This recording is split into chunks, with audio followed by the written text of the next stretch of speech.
అంటే ఫిల్మ్ చూస్తేనేమో మొత్తం ట్రైలర్ అంతా కూడా చాలా అంటే ఒక కంపోజ్డ్గా చాలా లేయర్స్ కలిసి ఇంతకుముందు నేను చెప్పినట్టుగా అలా ఉంది. బట్ మరి సెట్స్లో చేసేటప్పుడు ఎలా ఉండేది అశ్విన్ గారితో? ఈయనంటే చాలా ఎలా ఉంటారో మాకు తెలుసు, మరి అక్కడ ఎలా ఉండేది? ఇంతే ఇలాగా ఉండేదా, లేదా కొంచెం అన్న ఆ Tom and Jerry kind of thing లేదంతా ఉండే, లేదా స్పిరిచువల్గా ఎవరు వాళ్ళు కూర్చొని ఎలా ఉండేవాళ్ళ? Always pulling my leg I think. But అవును, అది అంటే నేను ఎప్పుడు తను ఏదో రకంగా కదిలిస్తూనే ఉంటాం. అంటే నాకు మనం ఏం మాట్లాడుతాం తనకు అర్థం అవ్వదు ఫస్ట్ ఆఫ్ ఆల్. అది మన సేఫ్ అనమాట. తనకి లాంగ్వేజ్ రాదు. వాట్ హ్యాపెండ్ అంటే మన ఒక డైలాగ్ అనేవాడు, come there I will explain అని. అది బాగా నవ్వుకునేది. బట్ నేను ఎందుకంటే డార్లింగ్, తన హిందీ, తను వచ్చింది కొత్త, తనకి ఎలా ఉంటుంది మన లొకేషన్ రాగానే. ఇప్పుడు మనమే ఒక కాశీకి వెళ్ళామనుకున్నా దర్శనానికి, ఎంత కొత్తగా ఉంటుంది. ఎవరు ఏం తీసుకెళ్తారు, మీ తినాలి మా తినాలి అన్నట్టుగా కాన్సెప్ట్ ఏముంటాయో మనకు తెలియదు. తను వచ్చింది, తనకి కొంచెం సెట్స్లో ఫ్రీ అవ్వాలి అని చెప్పి నేను అది అనుకోనే తను కాస్త నవ్విస్తూ చేస్తూ తనతో తను మనతో ఫ్రీ అయిపోతే సీన్స్ బాగా వస్తాయి అనేది మా మెయిన్ మోటివ్. అలా తను బాగా కలుపుకొని బాగా ఎంజాయ్ చేసాం సెట్స్లో మాటికి. ఒక స్పెసిఫిక్ ఇన్సిడెంట్ ఏమైనా ఉందా షేర్ చేసుకోవడానికి? No, I feel right from day one, because we did not have any rehearsal as such, right? So there was no, oh, this is one day ice breaking, right? So it's almost like you are at the spot, getting to know everybody in the process of working and shooting together.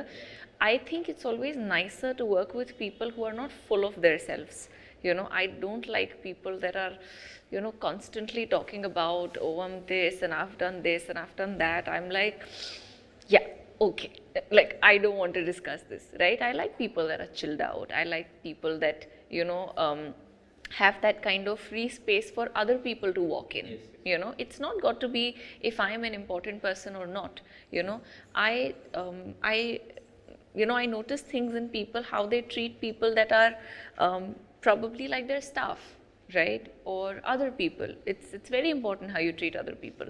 With Ashwin, with Apsar sir, with Sivendra sir, in fact, our DOP, I think we had this momentum of just being so casual, and you know, it's like we've known each other for a very long time. There's not a lot of filter, but with a lot of respect, right? There has always been that line of respect. Arbaz sir, for that matter.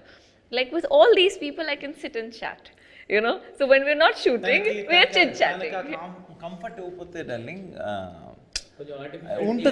ఉంటుంది. ఎందుకంటే వాళ్ళు hi hello అనుకుని వెళ్ళిపోతారు. అది కాదు, మనం కొంచెం తనకి ఆ స్పేస్ ఇస్తే మనదే అని తను ఫీల్ అయితే చాలా ఈజీగా అయిపోతుంది అనేది.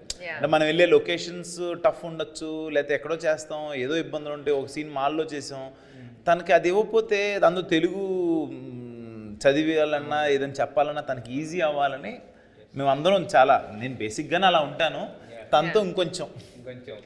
The only thing that I feel I missed out on were the jokes, especially with Hyper Adi and Ashwin. I know that they were cracking jokes all the time, and every time I think I've missed the party, you know, because I'd walk in and I'd be like, what was the joke? And by the time they translate, the joke is over.